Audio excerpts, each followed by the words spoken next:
ক্রমস্রোতা নদী আজ জলশূন্য। যে নদী একসময় গর্জন তুলে বয়ে যেত অরণ্যের বুক চিরে, আজ সেখানে কেবল ফেটে যাওয়া কাদা আর মৃত্যুর নীরবতা। পানির শেষ ফোঁটার জন্য কাঁদছে হরিণ, ক্লান্ত হয়ে পড়েছে হাতির দল, শুকিয়ে গেছে পাখিদের প্রিয় জলাশয়। সময় দ্রুত ফুরিয়ে আসছে। অরণ্যের মহাশক্তিধর প্রাণীরাও আজ অসহায় দর্শক। শক্তির অহংকার ভেঙে গুড়িয়ে গেছে প্রকৃতির নির্মম বাস্তবতায়। খবর এলো, জীবনের চাবিকাঠি বন্দী ওই সুউচ্চ পাহাড়ে। পাহাড়ের চূড়ায় বিশাল এক পাথর আটকে রেখেছে ঝর্ণার পথ।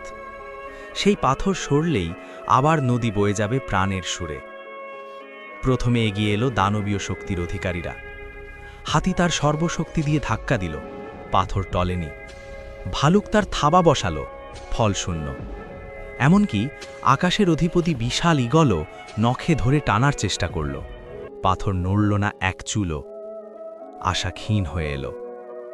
সবাই যখন মাথা নত করে ফিরে যেতে চাইছে, তখনই জেগে উঠল ক্ষুদ্র এক যোদ্ধা, সবুজ ছোট্ট তোতা। সে জানত শক্তি নয়, কৌশলই তার অস্ত্র। তোতা উড়ে গেল পাহাড়ের চূড়ায়। পাথরটিকে ঘিরে সে লক্ষ্য করল নিচের দিকে ছোট ছোট ফাটল।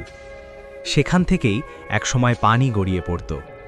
পাথরটি পুরো পথ বন্ধ করেনি, শুধু আটকে রেখেছে মূল প্রবাহ। সে বুঝল, যদি পাথরের নিচের মাটি সরানো যায়, যদি ফাটলগুলো একটু বড় করা যায়, তাহলেই চাপের মুখে পাথর নিজেই গড়িয়ে পড়বে। সে দ্রুত ফিরে এলো।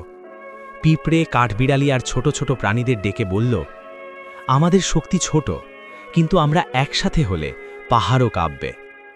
শুরু হলো এক নিঃশব্দ যুদ্ধ।